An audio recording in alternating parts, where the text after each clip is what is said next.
ವಿರಾಮದ ನಂತರ ನಮ್ಮ ನಾಡು ನಮ್ಮ ಜನ ಕಾರ್ಯಕ್ರಮಕ್ಕೆ ಸ್ವಾಗತ.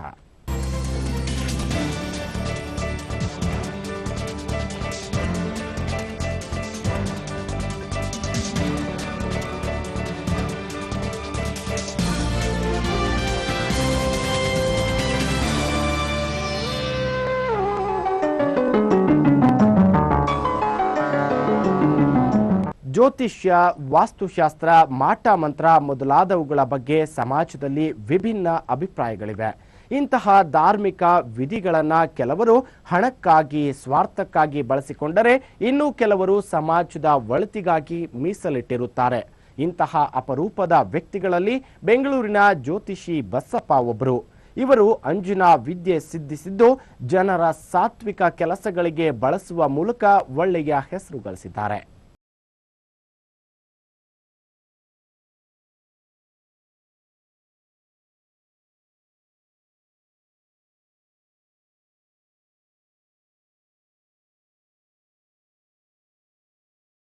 ಭಾರತೀಯ ಪ್ರಾಚೀನ ವಿದ್ಯೆಗಳಲ್ಲಿ ಒಂದಾದ ಅಂಜನ ವಿದ್ಯೆ ಇಂದು ನಶಿಸಿ ಹೋಗುತ್ತಿದೆ. ಅದನ್ನು ಬಳಸುವವರ ಸಂಖ್ಯೆ ಕೂಡ ದಿನೇ ದಿನೇ ವಿರಳವಾಗುತ್ತಿದೆ. ಆದರೆ ಎಲ್ಲೋ ಕೆಲವರು ಮಾತ್ರ ಇದನ್ನು ಜನೋಪಯೋಗಿ ಕಾರ್ಯಗಳಿಗೆ ಬಳಸುತ್ತಿರುವುದು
ಓಂ ಶ್ರೀ ಆಂಜನೇಯ ಆಸ್ಟ್ರೋ ಎಂಬ ಜ್ಯೋತಿಷ್ಯ ಕೇಂದ್ರವನ್ನು ನಡೆಸುತ್ತಿರುವ ಬಸಪ್ಪ ಐಐಟಿಯವರು ಈ ವಿದ್ಯೆಯನ್ನು ಆದಾಯದ ಮಾರ್ಗ ಎಂದೇನೂ ಪರಿಗಣಿಸಿಲ್ಲ. ಬದಲಾಗಿ ಈ ಪುರಾತನ ವಿದ್ಯೆಯನ್ನು ಜನರ ಕೆಲಸಕ್ಕಾಗಿ ಬಳಸಬೇಕೆನ್ನುವ ಉದಾತ್ತ ಮನೋಭಾವ ಅವರದು. ತಮ್ಮ ಬಳಿ ಬರುವ ಕೆಲವರಿಗೆ ಮಾತ್ರ ಇದರಿಂದ ಪರಿಹಾರ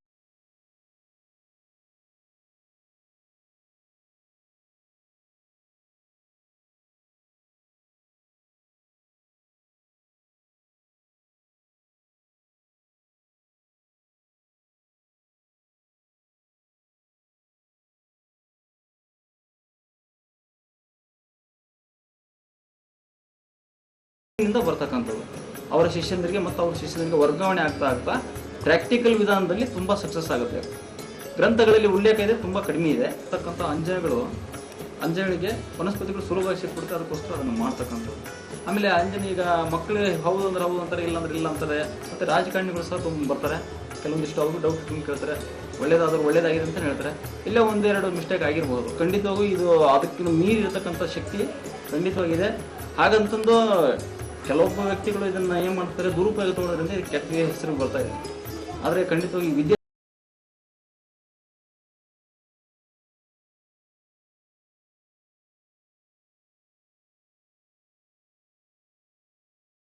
ಪೋಸ್ಟ್ಗೆ ಹೋಗ್ಬೇಕಾಗಿತ್ತು ರೀ. ಅವರು ದಯಾನಂದ ಸಾಗರ್ ಕಾಲೇಜಲ್ಲಿ ಕೆಲಸ ಸಿಕ್ತು, ಅದಕ್ಕೆ ಆಗಬೇಕು ಅಂದರು. ಇವಾಗ ಸಿಕ್ಕಿದೆ. ಇವ್ರಾಗುತ್ತೆ ಅಂತ ಹೇಳಿದ್ರಾ? ಇದು ಆಗುತ್ತೆ ಅಂತ ಹೇಳಿದ್ರು. ಏನೇನು ಮಾಡಿದ್ರು ಅದಕ್ಕೆ? ಅದಕ್ಕೆ ಪೂಜೆ ಹೇಳಿದ್ರು, ಆಂಜನೇಯ ಹಚ್ಚಿ ನೋಡಿ ನಮ್ಗೆ ಒಂದು 15 ದಿವಸ ಪೂಜೆ ಮಾಡೋಕ್ಕೆ ಹೇಳಿದ್ರು. ನಮ್ಮ ಮನೆ ದೇವ್ರ ಪೂಜೆ ಮಾಡಿದ್ವಿ, ನಮಗೆ ಎಲ್ಲ ಕೆಲಸ ಆಗಿದೆ. ಅವರೇ ಒಂದು ಪೂಜೆ ಮಾಡಿಕೊಟ್ರ ನೀವೇ ಮಾಡಿದ್ರಾ? ನಮಗೂ ಒಂದು ಅವ್ರಿಗೆ ಏನು ಮಾಡೋದು ಏನು ಬೇಡ, ನಮಗೆ ಬಸವ ಮನೆ ದೇವ್ರ ಪೂಜೆ ಮಾಡೋಕ್ಕಷ್ಟೇ ಅಷ್ಟೇ ಆಗೈತೆ ಕೆಲಸ. ಹಾಗೆ ಇವಾಗ ಏನು ಕೇಳಕ್ಕೆ ಬಂದಿದ್ದೀರಾ? ಇವಾಗ ಸೈಟ್ ಬೇಗ ಮನೆ ಕಟ್ಟಬೇಕು ಏನೋ ಅದಕ್ಕೆ ಹೇಳಿದೆ. ನಮ್ಮ ಮನೆ ದುಡ್ಡು ಬರಬೇಕಾಗಿತ್ತು, ಅದಕ್ಕೆ ಹೇಳಿದೆ. ನಮಸ್ತೆ ಸರ್, ನಾವು JP ನಗರ್ನಿಂದ ಬರ್ತಾ ಇದ್ವಿ. ನಮ್ಮ ಅಕ್ಕ ಅವ್ರ ಮನೆಯವ್ರ ಬಿಸ್ನೆಸ್ ತುಂಬ ಡೌನ್ ಇತ್ತು. ಇಲ್ಲಿ ಬಂದು ಪೂಜೆ ಮಾಡ್ಕೊಂಡಿದ್ಮೇಲೆ ಸ್ವಲ್ಪ ಚೆನ್ನಾಗಾಯ್ತು. ಅವರು ಆ್ಯಕ್ಚುಲಿ ಸಾರು ಒಂದು ಮಂಡಲ ಪೂಜೆ ಅಂತ ಕೊಟ್ಟಿದ್ದರು, ಆಂಜನೇಯ ಚಕ್ರ ಮಾಡಿ ಕೊಟ್ಟಿದ್ದರು. ಅದು ಅಂಗಡಿನಲ್ಲಿ ಇಡಬೇಕು ಅಂತ ಇಟ್ಟರು. ಅವರು ಕಬ್ಬನ ಕೆಲಸ ಮಾಡ್ತಾರೆ ನಮ್ಮ ಮಾವ. ಇಲ್ಲಿ ಪೂಜೆ ಮಾಡ್ತಾ ಮಾಡ್ತಾ ಅವ್ರದ್ದು ಬಿಸ್ನೆಸ್ ಚೆನ್ನಾಗಾಯ್ತು. ಅಂಜನ ವಿದ್ಯೆ ಎಂದರೆ ಬಹುತೇಕ ಎಲ್ಲರಿಗೂ ಗೊತ್ತಿರುವ ಪ್ರಾಚೀನ ವಿದ್ಯೆ. ಅಂಜನ ಹಾಕಿ ಮಧ್ಯೆ ಒಬ್ಬ ಹುಡುಗ ಅಥವಾ ಹುಡುಗಿಯನ್ನ ಕೂಡಿಸುವುದು. ತೊಂದರೆಗೆ ಒಳಗಾದ ವ್ಯಕ್ತಿಯ ಹಿರಿಯರು ಆ ಅಂಜನದಲ್ಲಿ ಕಾಣಿಸಿಕೊಳ್ತಾರಂತೆ. ಇಲ್ಲದೆ ಅಂಜನ ಪ್ರಯೋಗಕ್ಕೆ ಒಳಗಾದ ವ್ಯಕ್ತಿಯ ಪ್ರಶ್ನೆಗಳಿಗೆ ನಿಖರವಾದ ಉತ್ತರ ನೀಡುತ್ತಾರಂತೆ.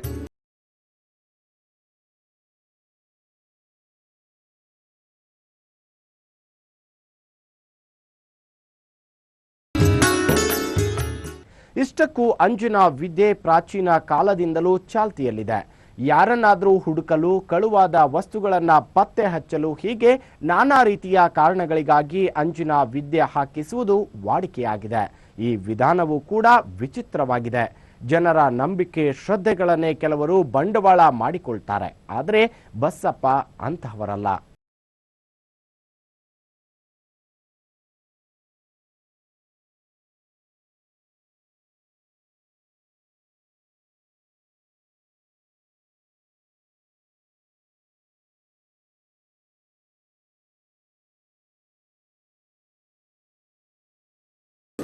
ಅಂಜನ, ಆಂಜನೇಯನ ತಾಯಿಯ ಹೆಸರು ಅಂಜನಾದೇವಿ. ಕೆಲವು ದುರ್ಲಭ ವನಸ್ಪತಿಗಳಿಂದ ಈ ಅಂಜನವನ್ನು ತಯಾರಿಸಲಾಗುತ್ತದೆ.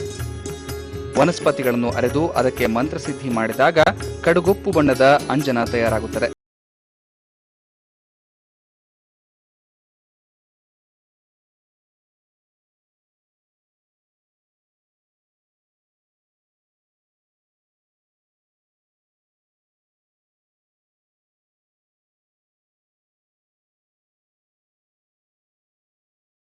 ಇದನ್ನು ಒಂದು ವೀಳ್ಯದೆಲೆಗೆ ಅದರ ಮುಂದೆ ಬಾಲಕನನ್ನು ಅಥವಾ ಬಾಲಕಿಯನ್ನ ಕೂಡಿಸಿ ಅದರಿಂದ ಅಂಜನ ಮಂತ್ರವನ್ನು ಉಚ್ಚರಿಸಬೇಕು. ಆ ಅಂಜನ ಸವರಿದ ವೀಳ್ಯದೆಲೆ ಅಥವಾ ಅಂಜನವಿರುವ ಡಬ್ಬಿಯಲ್ಲಿ ಈ ಮನೆಯ ಪ್ರೀತಿ ಪಾತ್ರರಾದವರು ಅಥವಾ ಗತಿಸಿದ ಹಿರಿಯರು, ಅಜ್ಜನೋ ಅಜ್ಜಿಯೋ ಕಾಣಿಸಿಕೊಳ್ಳುತ್ತಾರೆ.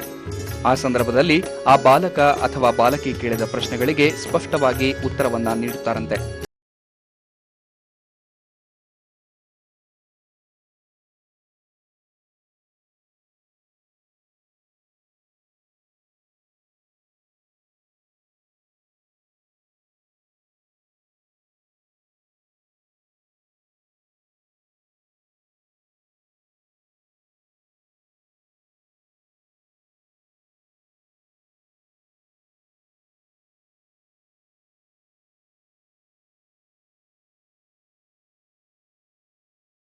ಇವಾಗ ಏನ್ ಮಾಡಿದೆ ನೀನು? ಅಲ್ಲಿ ಒಬ್ರು ತಾತ ಕಾಣಿಸಿದ್ರು. ಯಾವ್ದು? ಎಲ್ಲಿ ಕಾಣಿಸಿದ್ರು? ಅದ ಎಲ್ಲಿ ಕಾಣಿಸಿದ್ರು ತಾತ? ಆಂಜನೇಯ. ನೀವೇನ್ ಕೇಳಿದೆ ಅವರನ್ನ? ಅಂಕಲ್ ಏನ್ ಹೇಳಿದ್ರು ಅದನ್ನ ಕೇಳಿದೆ. ಅದಕ್ಕೆ ಅವ್ರು ಏನ್ ಹೇಳಿದ್ರು? ಅವರು ಅದಕ್ಕೆ ಹ್ಞೂ ಅಂದ್ರು. ಹ್ಞೂ ಅಂತ ಅಲ್ಲೇ ಇಲ್ಲ. ಸಾಮಾನ್ಯವಾಗಿ ಕಳೆದು ಹೋದ ವಸ್ತು, ವ್ಯಕ್ತಿಗಳನ್ನು ಹುಡುಕುವುದಕ್ಕಾಗಿ, ಬಾವಿ ಕೊರೆಯಲು, ಜಲಮೂಲದ ಪತ್ತೆಗಾಗಿ ಈ ಅಂಜನವನ್ನು ಬಳಸಲಾಗುತ್ತದೆ. ತಮ್ಮ ಮೇಲೆ ಅಥವಾ ತಮ್ಮ ಕುಟುಂಬದ ಮೇಲೆ ಮಾಟ ಮಂತ್ರ ಪ್ರಯೋಗವಾಗಿದೆ ಎಂಬುದನ್ನು ಖಚಿತಪಡಿಸಿಕೊಳ್ಳಲು ಈ ಅಂಜನ ವಿದ್ಯೆ ಉಪಯೋಗಕ್ಕೆ ಬರುತ್ತದೆ ಎನ್ನುತ್ತಾರೆ ಬಸಪ್ಪ.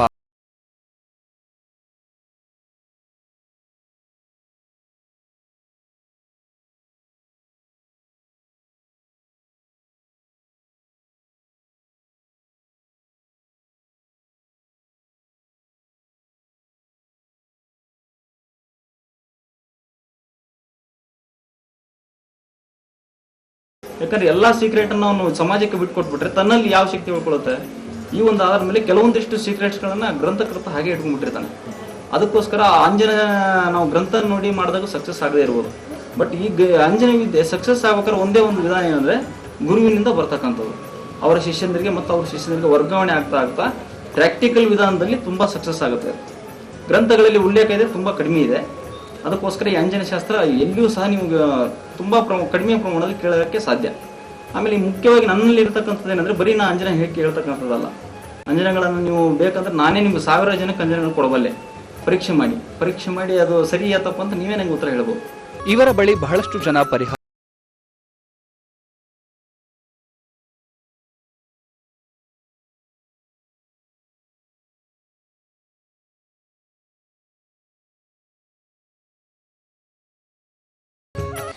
ನಂಬಿಕೆ ಇದೆ, ಆಗುತ್ತೆ, ಎಲ್ಲ ಕೆಲಸಗಳು ಒಳ್ಳೆಯದೇ ಆಗುತ್ತೆ. ಈ ಹಿಂದೆ ಆಗಿತ್ತಾ? ಈ ಹಿಂದೆ ಆಗಿತ್ತು. ಸೈಟ್ ನಮ್ದು ಸೈಟ್ ಸೇಲ್ ಆಗ್ತಾ ಇರಲಿಲ್ಲ. ಆಮೇಲೆ 48 ಡೇಸ್ ಒಳಗಡೆ ಪೂಜೆ ಎಲ್ಲ ಮಾಡಿದ್ದಾದ್ಮೇಲೆ ಸೈಟ್ ಸೇಲ್ ಆಗಿದೆ ಇವಾಗ ನಮ್ದು. ಸಮಸ್ಯೆ ಅಂತ ಎಲ್ಲ ಕೇಳಿದ್ರು. ಪದೇ ಮನೇಲಿ ಎಲ್ಲರಿಗೂ ಹುಷಾರು ತಗ್ತಾ ಇದೆ. ಮನೆ ತಗೊಂಡ್ಮೇಲೆ ಅದಕ್ಕೆ ಮನೆಯದೇನಾದರೂ ಸಮಸ್ಯೆ ಇದೆಯಾ ಅಂತ ಅವರು ಕೇಳಿದ್ರು. ಅದಕ್ಕೆ ಇಲ್ಲ, ಅವರು ಅಂಜನ ಹಾಗೆ ನೋಡಿದಾಗ ಯಾವುದೇ ರೀತಿ ಸಮಸ್ಯೆ ಇಲ್ಲ, ಏನೂ ಇಲ್ಲ, ನಿಮಗೆ ಎಲ್ಲ ಒಳ್ಳೆಯದಾಗುತ್ತೆ, ಮನೆ ತಗೊಂಡಿದ್ಮೇಲೆ ಏನೋ ಒಂದು ಕಾರಣದಿಂದ ಇದು ಆಗುತ್ತಾ ಇರುತ್ತೆ. ಬಸಪ್ಪ ಐಟಿ ಅವರು ಸ್ನಾತಕೋತ್ತರ